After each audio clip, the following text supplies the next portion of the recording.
कार्तिक की कहानी। पथवारी की कथा। एक बुढ़िया थी, उसने अपनी बहू से कहा तो दूध दही बेच के आ।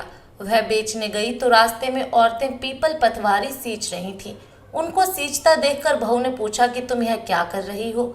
औरतें बोलीं कि हम पीपल पथवारी सींच रही हैं, इससे अन्न और धन होता है, 12 वर्ष का बिछुड़ा हुआ पति मिल जाता है।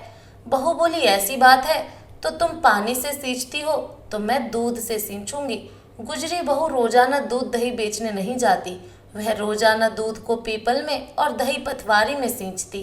सास दूध दही का दाम मांगती तो कह देती महीना पूरा हो जाने पर ला कर दूंगी। कार्तिक का महीना पूरा हो गया। पूर्णिमा के दिन बहू पीपल पथवारी के पास जाकर बैठ गई।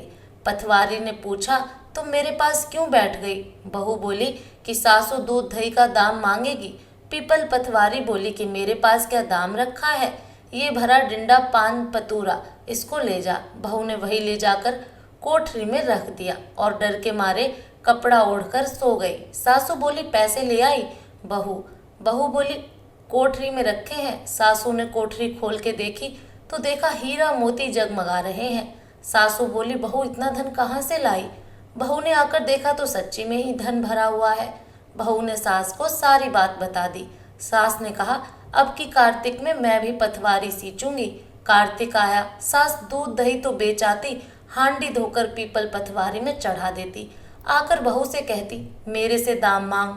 वह कहती सासू जी कोई बहू भी दाम मांगती है, मगर सासू कहती तू मांग। बहू बोली सासू जी पैसे लाओ। तो सास पीपल पथवारी के पास जाकर बैठ गई। पीपल पथवारी ने सास को पान धतूरा भरा डिंडा दे दिया।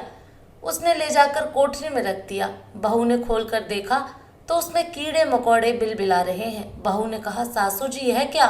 सास ने आकर देखा और बोलने लगी पीपल पथवारी बड़ी दोगली पटपीटन है, इसको तो धन दिया, मुझको कीड़ा मकोड़ा दिया। तब सब कोई बोलने लगे कि बहू तो सत की भूखी सींची थी, तुम धन की भूखी। हे पथवारी माता, जैसा बहू को दिया वैसा सबको देना, जैसा सास को दिया वैसा किसी को न देना।